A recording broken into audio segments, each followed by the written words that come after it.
Cuma manusia ni jahat. Terutama orang Melayu. Minta maaf. Melayu ni Bani Israel. Jenis Yahudi suka memburuk-burukkan orang. Yahudi. Melayu masuk tak? Masuk juga perangai orang Melayu. Duduk mengutuk orang, duduk buruk orang. Masyarakat, cara masyarakat. Dalam internet, cara dalam internet. Betul tak?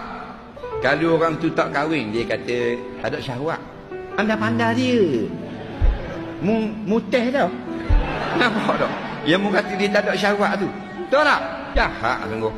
Kalau kahwin awal, dia kata gatal, miang. Kalau puang tu tua sangat, laki dia, suami dia muda sangat, dia kata pakai tuk romo.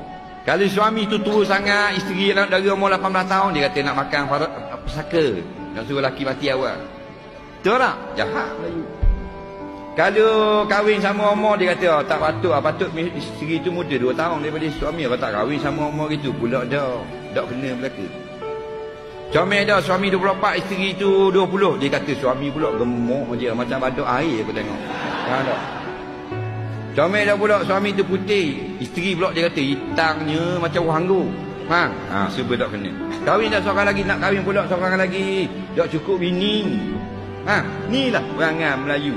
Bani Israel baru. Suka duk mengutuk orang. Jadi gini, orang tak kahwin, dia lambat jodoh. Apa mengutuk dia? Tak usah kutuk orang.